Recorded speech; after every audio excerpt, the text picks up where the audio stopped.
All right. Thank you everybody for joining. Today we're just going to be giving some tips for virtual presentations. These are tips I think will be especially helpful for folks who are participating in the Student Summer Impact Series, but they're also generally just useful. So, you can take them and use them for other things as well. Uh, yeah. So this is hopefully to take us past a little bit further than simply reading from the PowerPoint or whatever metric that you're using to like showcase any type of work that you're doing, but make you to feel a little bit more confident or at ease. I know that presenting virtually can be both like beneficial in some ways, but also a hindrance in other ways. I think it's easier because you can have things like multiple desktops set up at one time, and a little bit more control than maybe you do have with in person. But then you have the, added difficulty of maybe navigating technology or anything like that, that may be something you're not used to. So hopefully this will help you to feel more confident, and just overall improve presentation skills.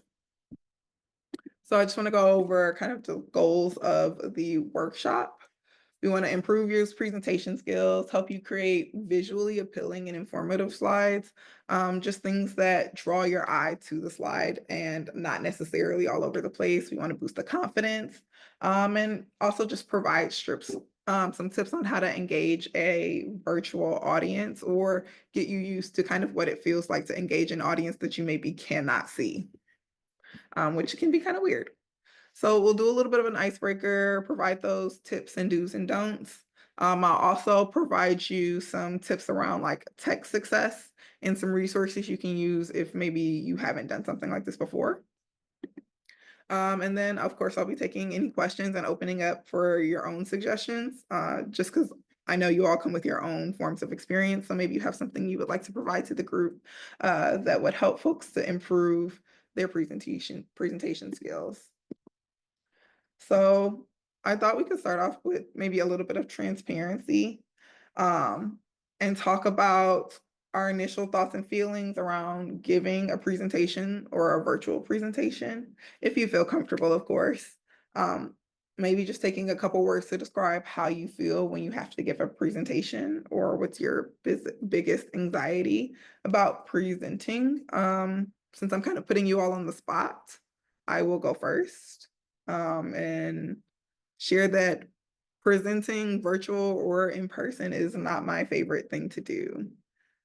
Yeah, that's a very like honest statement from me. I get a pretty high amount of anxiety when I have to talk in front of other people. So it's not my favorite thing to do. And my tactic for it used to be very avoidant. Like I would leap buildings in a single bound in order to get out of public speaking if it were up to me.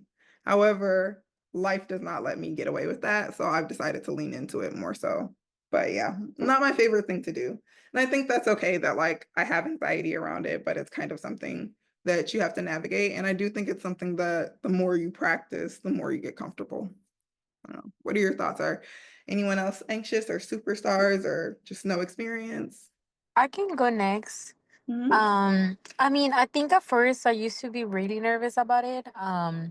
Especially when I first started learning English, my accent was super thick. I feel that they even right now is still thick, but not as it used to be. Um, but eventually, like you say, like you're just technically just forced to do presentations all the time. You don't it doesn't have to be like long presentations and formal presentations, but even whenever you're introducing yourself to somebody, that's how you're presenting to self to them. So technically it was like, well, I'm always gonna have to do them either way. So it's kind of like going back to what you're saying. I mean, that's just life. Mhm. Now with my mini grant, I'm doing a presentation for little kids, which is something completely different for me. So it is a little bit weird trying to get myself to it, like because normally we're doing presentations, you just talk and give very like formal words, but for kids it's way different. So I kind of trying to navigate myself through how to present to kids, and it has been a journey, but it's exciting. I'm just excited to learn every single day. Yeah, I love the way you kind of compare that to having to introduce yourself every day as kind of a form of presenting yourself to the world. That's very true. Very, very true. I should start thinking of it that way too. Um, Yeah, I mean, it's just, it's just life. Like, whatever you do, whenever you're meeting someone for the first time, that's how they preserve you. That's how they know who you are. So it's just like in a presentation, the way that you present, that's how they can remember you. So it's just so similar. yeah. And plus, when it comes to presenting with kids, it's been my experience to like lean into it, depending on the age, of course, lean into the fun of presenting to kids. It is a very different experience from presenting to like a group of adults or maybe people who are like specifically here to engage with you on this topic because they're also very passionate about it. Yeah, definitely. No, for me, I'm engaging with kids of the age of 9 to 12. So Hmm. they just like everything to be colorful and be very excited. And I'm normally more of, person experience and talking to them for very short, long term times. So this is completely something very new for me. So we'll see how that goes. Yeah. Okay. Would anyone else like to kind of share out their thoughts about presentations or virtual presentations? Yeah, I can go next. I feel like I tend to be very confident with presentations, but will usually get like a bit nervous if um I'm not aware of how everything's gonna go. Um, so if I'm like being honest, like if it's like virtually, I'll probably like feel confident because everything's right in front of me. But, Mhm. like, let's say if we were doing this in person with the Compass everybody from, Compass Compact and et cetera, I would be shitting bricks. That is a very familiar feeling to me as far as I do like to know all the factors to things. I like to be able to plan ahead and hopefully plan for those factors when it comes to giving a presentation. That's not always possible, but you're right. I do think you have a bit more control over it when you can give it from like a space that you control, like your home or office or a library or wherever it is that you're at with a Wi-Fi signal because you're presenting from a computer. It definitely assists in that.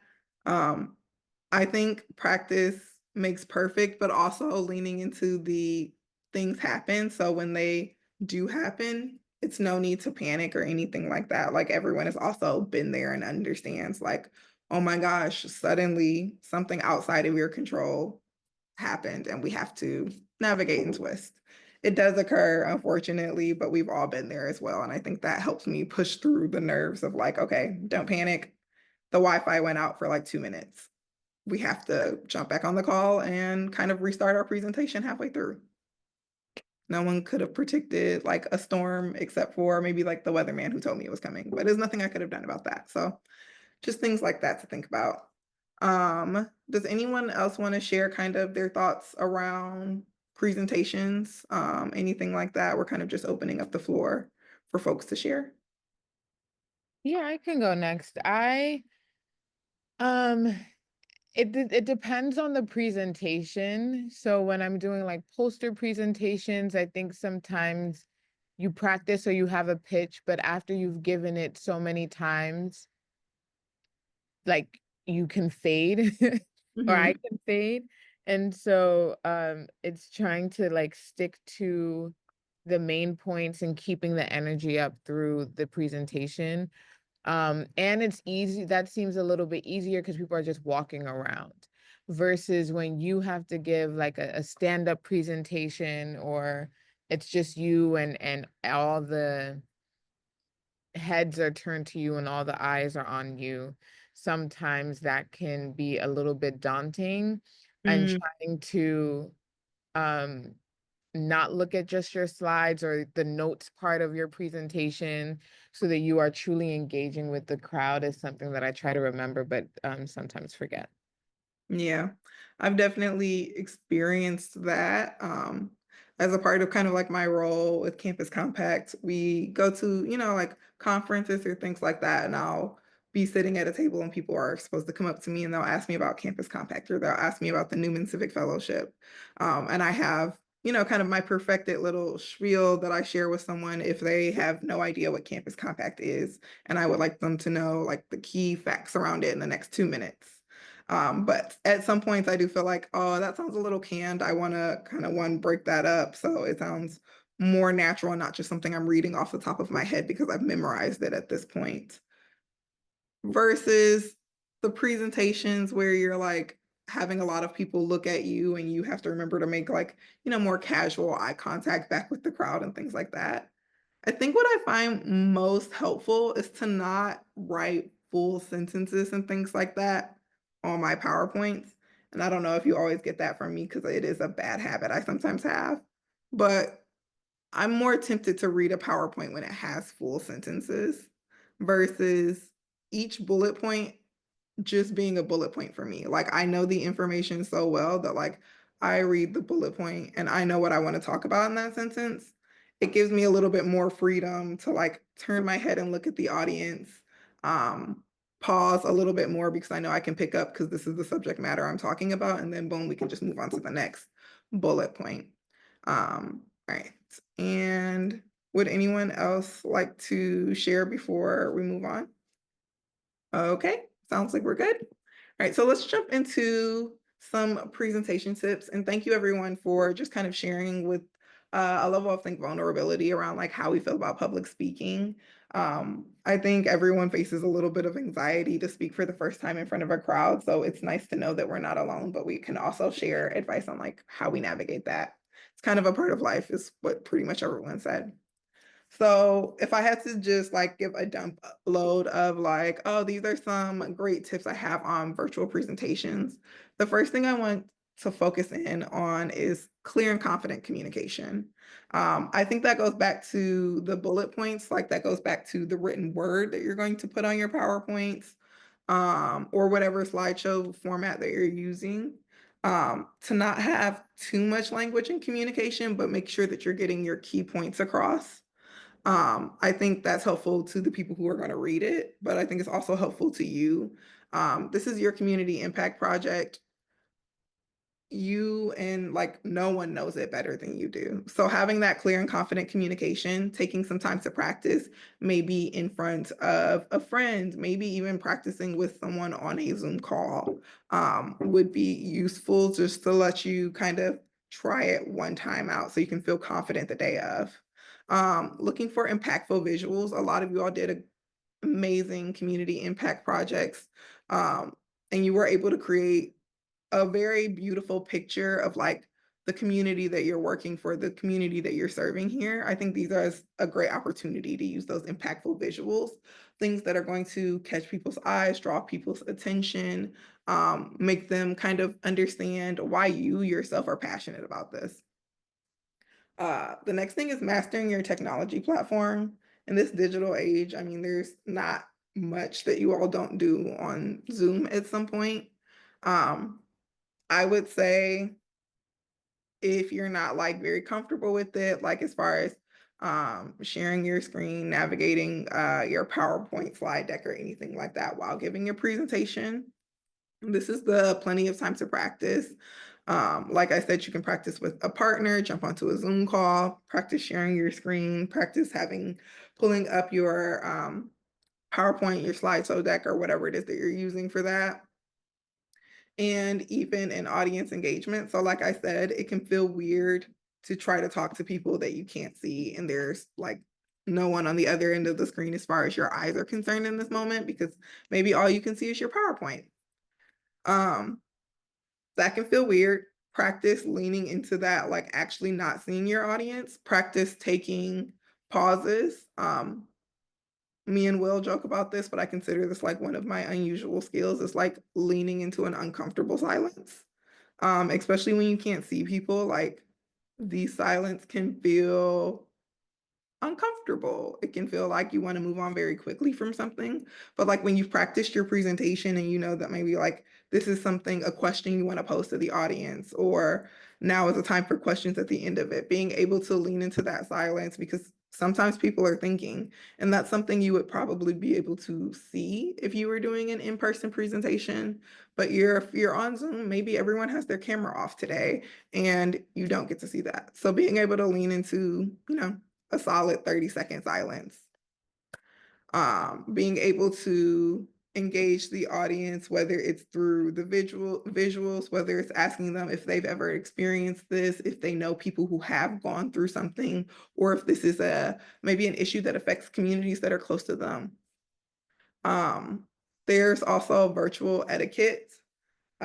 This is kind of in general, making sure that you take your allotted amount of time. So these presentations are around 7 minutes. They are going to be pretty jam-packed because a lot of folks wanted to participate. And this is a form of showing their grant reporting. So making sure that you're staying within that time zone.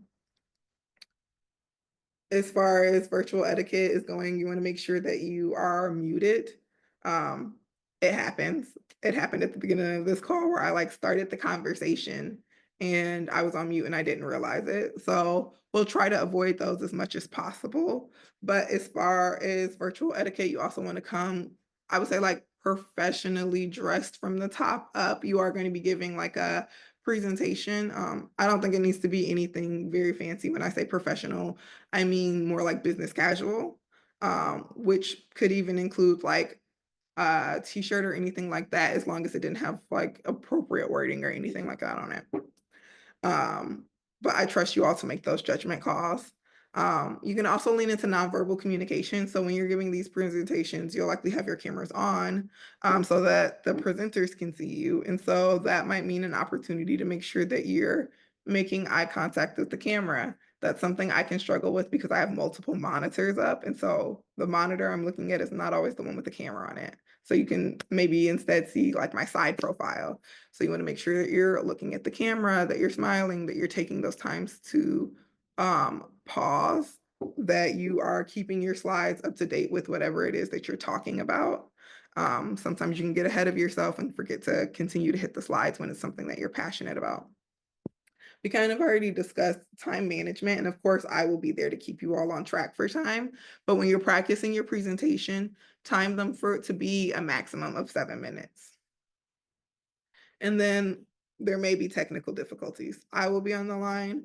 Will most likely be on the line. And we will likely have someone else there to assist should something, suddenly happen tech savvy where we maybe need to switch who the host is, or I will also have a copy of your slide decks. I plan to collect those from you before the Student Summer Impact Series starts. So if for some reason you're having a technical issue, we will deal with that. One thing I'm going to suggest is that you find some place with good Wi-Fi, a strong signal, someplace you won't be disturbed. At least for your time frame of the presentation. If for the rest of the time frame of the presentation you're on mute and no one can hear what's going on in your background, that's fine. But for that purpose, I know there are ways that you can test your Wi-Fi to see if it has a strong signal and connection. I believe it's linked in this PowerPoint that'll be shared out. But that's one thing to keep in mind. And some other technical difficulties just happen. You can't always plan for everything, but we will be there to support. These are basically the don'ts. I feel like this is stuff that but honestly, this is stuff that I definitely still do from time to time because I forget. So a little refresher never hurt anyone. You don't want to read your slides verbatim. You want to avoid any type of visual clutter. So we already talked about the verbatim thing. I would say avoid long sentences so that you don't feel tempted to do that. Avoiding visual clutter. Like I said, powerful images are great, but let them kind of shine and speak for themselves. You don't necessarily need to put too much into your slideshow to the point where it becomes kind of overwhelming and people aren't really taking in the image and understanding what you want to share. Avoid any types of distractions. That would be things in the background, noise, roommate, anything like that. I would try to be someplace mostly isolated when you're giving your presentation, or just someplace in an environment that you can control. Take your time. Don't rush your content. Remember, the 7 minutes is yours to do with as you want to share what you feel is most important. So once you've decided is going to be most important in sharing out for your community impact project, they're all there to hear you, hear what you learned, hear about the community that you impacted, hear about where this community impact project could possibly go from here. So please don't rush yourselves or feel kind of like you have to move very quickly. And sometimes I do that as like a anxiety response. So that's something to lean into when you're practicing as well. A monotone delivery. I think that also comes from reading things verbatim sometimes. Your voice just kind of becomes very one tone. And I think when you were talking about something you're passionate about, sometimes your voice has like inflection. And it's okay to let that inflection and the passion you have for your community impact projects to shine through. Don't be afraid to engage the audience or ask them questions, or even if you just want to engage them in the chat, that's all fine. If you have like a little survey thing you want to drop in the chat for them, don't be afraid to do something like that. And my Achilles heel, these little filler pause things. I don't know about other people. It's extremely difficult for me, but to your best, try to avoid the ums and the ahs. I think it's a kind of just a habit from when you're thinking about one thought and taking a brief pause between the next thought. And I never quite recognize how often I do it until I'm giving a presentation like this or it's being pointed out to me. But I do know I do it a lot. So one of the things that I intentionally do when I do remember to talk about this is instead of kind of leaving my mouth open between those thoughts, which I often do, which is why I make the and sounds, because like my mouth is kind of frozen mid-thought because it wants to say the next word. I allow myself to go ahead and take that deep breath and actually just make that a actual pause, like period. It was actually a stop in a sentence. And now I'm going to start a new sentence, which is a fresh thought and idea. That helps me to like break it up.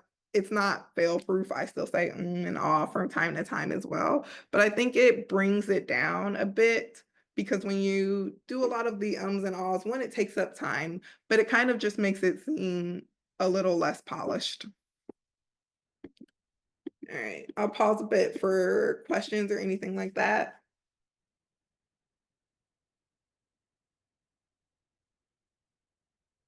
Okay. So we're in the preparation phase as of right now. When we're, look at it, I just did it again. Okay.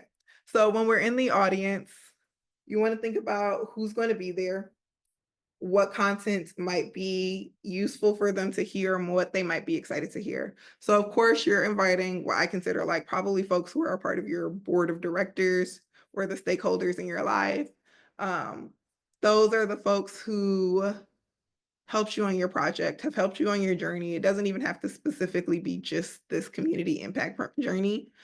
I'm sure a lot of you all have mentors, faculty members, folks from your university who would love to hear about your journey, about this project, about the community work that you've done, the community partners that you've worked with, even community members that you've worked with may want to hear what you've done. So go ahead and feel free to share that with them. But think about that audience and the type of content they would want to hear about. A lot of them want to know about like what your experience was, what you learned, just as much as they want to know about the community that you served, and exactly what you did to serve that community, how they benefited from it, what did you learn from that experience, and vice versa. We talked about ways you can engage the audience. You can ask them questions, let them ask you questions, of course, at the end. So, you know, be prepared to share a bit about yourself or about your experience and things like that. You can utilize the chats. You can ask them if they want to utilize kind of like the emoji functions of Zoom. There's not a whole lot we can do as far as engagement outside of the talking, but there are options there. Make sure you're having kind of a clear impact. So I like my presentations to have kind of a start, middle, and finish, especially when it's having something as short as a 7-minute time frame to discuss something as large as your community impact project. My introduction and conclusion, I kind of have those, I won't say memorized, but the main key points that I want to cover in that spot down to my tight 2 minutes for intro, 2 minutes for conclusion, so that I can use the chunk of it for my body and the journey kind of that I went on in that sense. You can do that however you like. I think that structure works for me to make sure that, like, okay, this is how I want to set up this introduction. And this introduction is going to lay a solid foundation for my body. And then thus to this conclusion, kind of on a journey that I want to take the audience through. And I want to make sure that I hit these key points. Think of it like a very long elevator speech, but for your community impact project. Practice, practice, practice, practice. I don't really have much more to say on that, except that you should practice at least a few times. You can do it a few times by yourself, get a friend, Zoom you, have them practice once or twice with you as well, just to make sure that you feel comfortable and that there's nothing like hijinks worthy happening on your laptop. All right, and then logistics and timing. Before we do the Student Summer Impact Series for whatever date you've selected, I will be having a very brief meeting. It won't, how do I phrase this? I'll be having a very brief meeting. It will be a few days before your selected Student Summer Impact Series date. So if you're supposed to go on the 10th, the meeting will be a few days before the 10th. I'm going to try to pick a time where most people can make it, since there are only like 9-ish people per date. However, if you can't make it, we'll set up another time, and that will just be a short time for you to share your slides with me. I can answer any last minute questions about the Student Summer Impact Series and give you a rundown of how it's going to go, the order folks are going to go in, that type of thing. As far as logistics and timing go, I also ask that like folks show up at least 15 minutes before we get started. If you can't do the 15 minutes, 5 minutes at least. But I think 15 minutes gives everyone enough time to like, okay, we're all here. If someone's not here, that gives you a chance to text them and say like, hey, is there technical difficulty issues happening right now? So having that logistics and timing is important as well.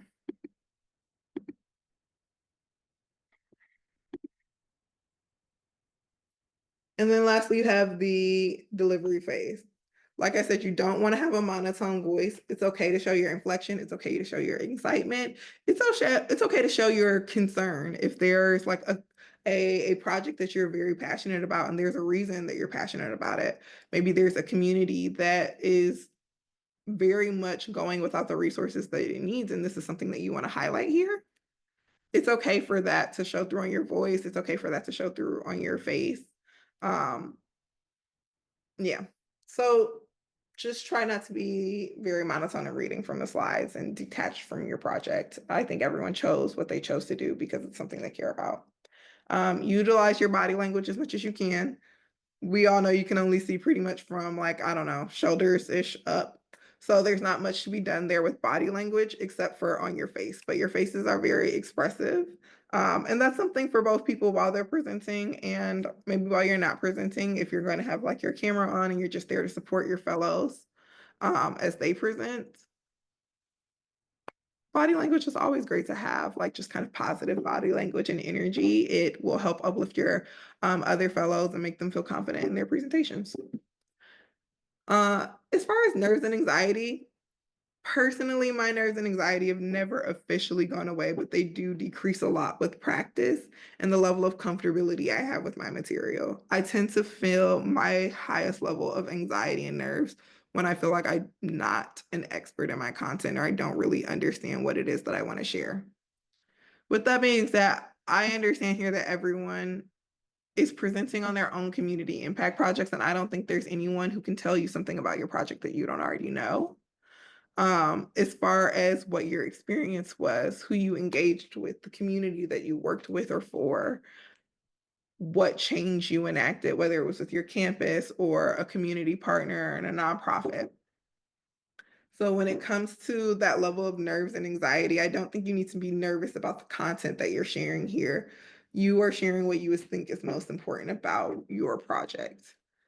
And with a certain amount of practicing, I think you can shake off any of those kind of maybe like additional jitters you may have just from presenting within itself. The reason I have kind of like this picture of the animated like Wonder Woman here in the corner is because one of the things I do to shake off my anxiety. And I totally stole this from like an episode of Grey's Anatomy that I saw, but I swear it did make me feel more confident. So now I tell people to do it as well. And it was probably taken from like an actual research study or something like that. But this is kind of called like the superhero pose. And people say that like if you stand in a superhero pose before you have a job interview or a big presentation or a big meeting, that you will feel more confident. And I think there's a little something to that. So whenever I'm feeling very nervous before a big presentation, I'll take 30 seconds, stand in the mirror, and I will do my superhero pose that allows me to feel like maybe just for a second I can be Wonder Woman. So whatever it is that you have to do to shake off that anxiety, maybe it's drink coffee, maybe it's drink no coffee because coffee gives me the jitters.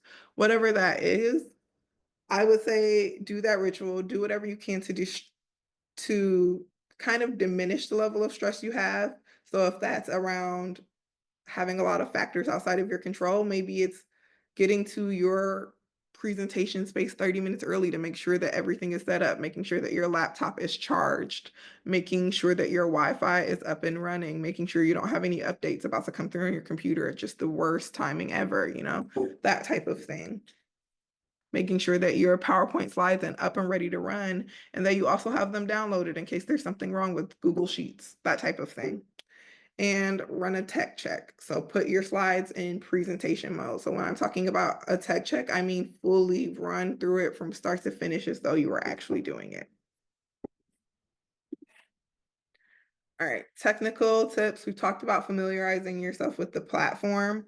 I am going to provide a link to a Zoom video, or not a Zoom video, but a video about navigating Zoom, sharing your screen, and that type of thing, just in case it's something none of you have ever done before. Checking your audio and video quality is important. So on Zoom, you can make sure in tech that your voice is working, that your camera is working ahead of time, checking your internet connectivity. So like if your Wi-Fi is down right now, this is not something I would necessarily recommend using like a hotspot for. I would recommend being connected to something more reliable. Also having like a backup plan. So, okay, if the Wi-Fi was to go out in my apartment complex right now, and I needed to continue to work for the rest of the day, or this was a presentation and I needed to go and give my presentation, do I have a secondary location or a backup for this? If you're on campus, maybe it's another place on campus, maybe it's another office area if you're doing this from work or whatever that space is. If you can have a backup plan, I think it's good to have one. Maybe you have an actual, like, instead of a laptop, like an actual computer that you can utilize. Those backup plans are great. If for some reason you don't have a backup plan, we can only try our best in that respect. For me, my backup plan is my leasing office. It's not perfect because it's not really a space I can control, but I do know it's fairly quiet in there typically, and they have free Wi-Fi. So there you go. And lastly, I'm going to also just share out some of these resources here. So these are just YouTube videos that will walk you through things like Zoom testing, screen sharing, how to see speaker notes. So like if you're not familiar with typing up your notes in PowerPoints and things like that, so that when you put it in presentation mode, you can see your notes. That's something I think is pretty useful when it comes to like virtual presentations. And of course, checking your internet speed. From time to time, internet can be slow, and that's what causes like the glitches where your screen is frozen or your voice sounds really distorted coming through the audio. Not something we can always control, but like if you know the internet speed is going to be on the slower side ahead of time, it might be better to look for an alternative location. So I can drop these links in the chat really quick, and then when I share them out, they'll also be in the follow-up email. All right, and then here are just some final reminders. There will be a Newman Civic Fellowship survey coming out soon. This is just kind of a survey about your general experience. We'd love your feedback so we continue to, make adjustments as the new cohorts come along to improve the program. So when you see that survey, if you could just take a couple of minutes, give us some feedback on what you liked and what you think we could improve on. And then I also sent out the Student Summer Impact Series confirmation survey. I'm pretty sure you all got that already and have filled it out, but that was the survey that I sent out. And you got an email about it earlier today. All right, that is everything I have on public speaking. Does anyone have any questions or suggestions? You all have your vast experience public speaking, whether that's in person or virtually. So if anyone has any suggestions or tips they would like to offer up to the group, I would love to hear them.